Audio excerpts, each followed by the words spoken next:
What's up, y'all? Welcome back to the channel. It's the boy Boss Rider checking in again for Navigate Logistics. Welcome back to the channel. Can I please get that like? You can join the tribe and subscribe, and you can share if you really care. I'm still grinding, y'all. I'm back out here. Things been going smooth since my last trailer repairs. You know, I put 2 trailer tires on the trailer. We got past all that, and the equipment has been holding up pretty good for me. And I've been able to make some progress on getting caught back up after being shut down for the month of October. It's peak season, y'all. My expectations for peak season. Turn left onto Georgia 300 South Cordele Road. Paying attention to freight waves and market insights. It's not going to be your regular peak season from what I'm hearing. So my thing is just to try to do things, try to take loads that people don't want to take, try to do things that people don't want to do. Like, unfortunately, I'm going to be working through this Thanksgiving holiday. I know a lot of people are going to be at home with their family, which I wish I could be at home spending time with my family, but unfortunately, you know, you got to do what you got to do sometimes, you know. Everybody will have something to eat, and it's going to be plenty of things to be thankful for. I am thankful. I will be thankful. I'm be thankful for being able to work and continue to provide for my loved ones. But that's what I'm be doing this whole peak season. I'm be taking loads where people don't want to take them, running on days they don't want to run, running 7 days a week. I've been running off recaps, doing the best I can, trying to put a load with a load, stack a check with a check, run efficiently, you know, and staying safe out here. I've been doing a lot of night riding lately, keeping me away from traffic, sleeping it during the day, you know. Continue on Georgia 300 South for 35 miles. Doing, like I said, doing things people don't normally do, going ways people don't normally go. A lot of people don't like to run to Florida. It pay good going into Florida, but you have a hard time getting out. Fortunately, I've made good relationships with some brokers that once I get down there, I can find me little short runs that's gonna make the ends meet, make it make sense for me, and that's been working out for me. I grossed almost like $3,000 over the weekend between Friday and Monday, so that was pretty good. A lot of people say they don't like to run Florida, and they don't, you know, you ain't doing right if you go down there, but see a lot of people down there in Florida, especially owner operators and especially Landstar. So, you know, you got to learn from your own experience. You know, you can't just take everybody's word for it. You got to do what's best for you. Everybody cost is different.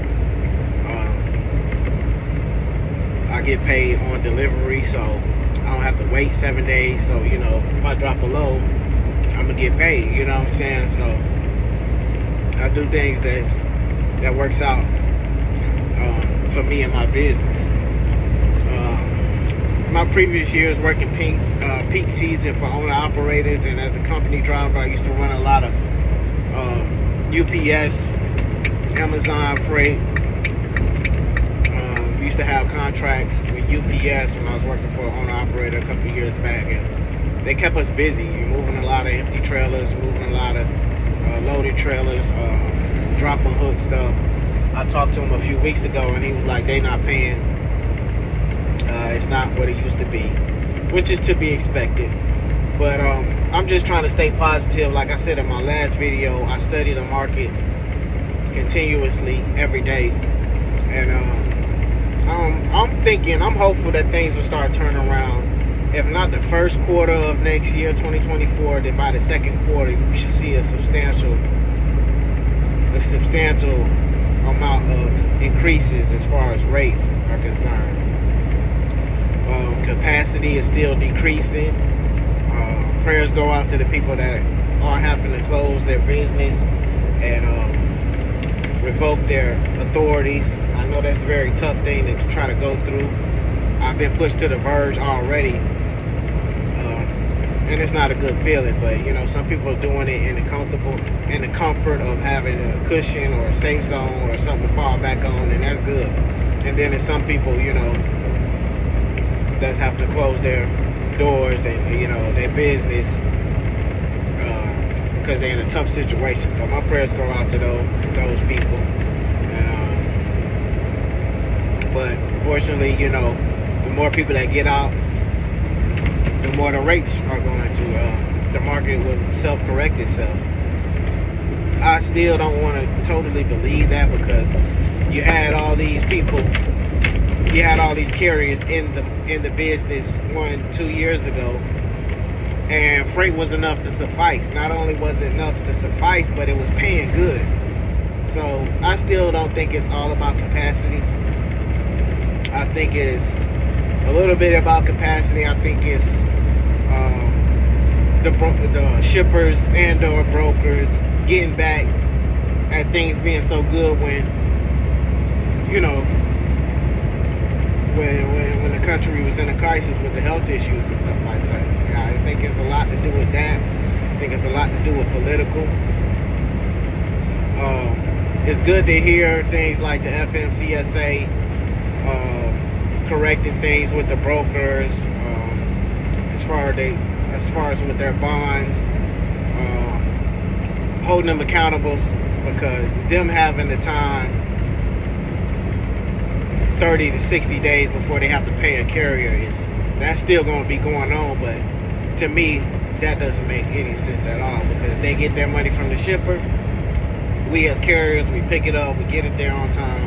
We're the one held under all the regulations as far as safety, you know, insurance requirements, and on-time delivery. And we're the last one to get paid. You know what I'm saying? I don't think that's fair. It's been like that for a long time, and hopefully things will change. I hear them mentioning about detention pay, overtime pay, things of that nature. Because if you don't know, over-the-road drivers and some local drivers are not able to work or get paid overtime. We got a 70-hour limit how much we can work, but we're sitting waiting on loading or unloading. That's just free time. You know what I'm saying? We don't get detention pay until after 2 hours, and I done had to really fight for my detention pay a few times, and it's a few times I haven't got paid, and you can't hold them accountable. So I hope they do push this thing with this overtime, so we can start getting paid for all our time and all our services, because it's really the only business model out there that you can provide services for hours on top of hours and not be compensated. So, you know, it's good to hear that they are trying and they're pushing, and hopefully things will hopefully things will go in our favor sooner than later. That's one thing I think they really need to correct, is the detention pay, the overtime. I think they need to correct the time and how soon the broker has to pay us. The new rule that went in effect was something about their surety bond. Excuse me if I ain't pronounced that right, but the bond that they have to hold and that they have to have in order for a broker to keep their authority active is 75. I want to say 75,000, and that's there if, you know, a broker doesn't pay a carrier can file a claim against a broker, and that's where that money comes out of. Up until this point, they can carriers can file against that bond, and they can just let that $75,000 continue to get subtracted, and going about their business. So they take the money that they get paid from the shipper that they're supposed to pay the carrier, and they do whatever they want with it. And some carriers get left behind. And then you got brokers that close their doors and they keep all that money and never pay. So the rule changes are to where if a carrier files against their bond, the broker cannot let that bond drop below $75,000. And if they do, then their authority can get suspended. So that holds them accountable as far as paying on time and doing what they're supposed to do as far as running a good business. So do your research on that. I could be wrong in some areas, but that's what I got from it, to my understanding and my studies.